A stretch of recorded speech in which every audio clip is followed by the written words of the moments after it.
વિશ્વ હિન્દુ પરિષદ દ્વારા દક્ષિણ ગુજરાતનું બલેશ્વર ખાતે ચાલતા બજરંગ દળના સ્થળીય પ્રશિક્ષણ વર્ગમાં વીએચપી કેન્દ્રીય મંત્રી ગોપાલજી અયોધ્યા રામ મંદિર વહીવટકર્તાએ હાજરી આપી.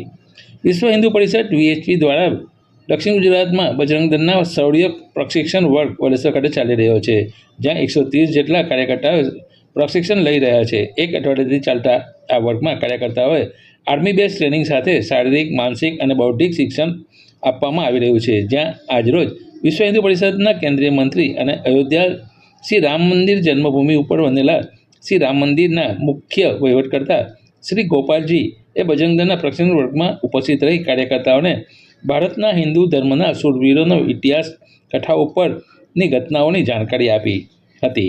સાથે દક્ષિણ ગુજરાતના અધ્યક્ષ રાજેશભાઈ રાણા ઉપસ્થિત રહ્યા હતા. સાંભળીએ શું કહ્યું ગોપાલજીએ.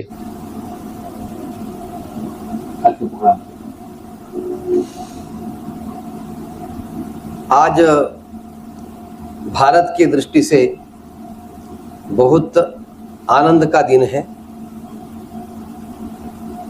कल रात को भारतीय सेना ने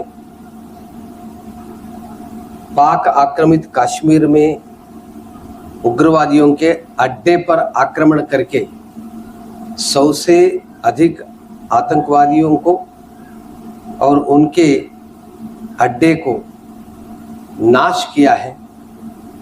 ये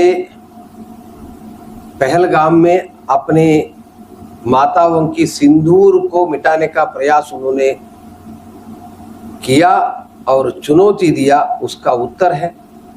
मैं सेनाधिकारियों को लेकर के सभी सैनिकों को तथा इसकी आयोजनकर्ता केंद्रीय सरकार, प्रधानमंत्री, राष्ट्रपति सहित सभी का मैं हृदयपूर्वक धन्यवाद देता हूं.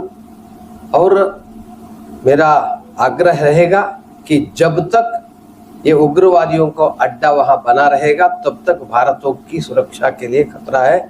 इसलिए संपूर्ण उग्रवादियों के अड्डे को समाप्त करें, तब तक इस हमला जारी रहे और भारत के ऊपर बार बार आक्रमण न हो, ये स्वाभाविक रूप में मेरा आग्रह है.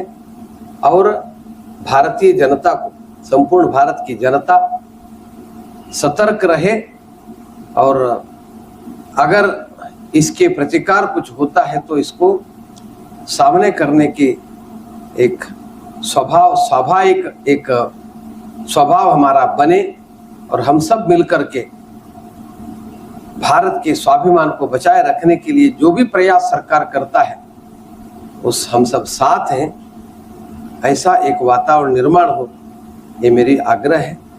आज बजरंग दल का वर्ग था, इसलिए मैं सूरत के समीप इस गांव में आया था. यहाँ अच्छा वर्ग चल रहा है. सभी को धन्यवाद.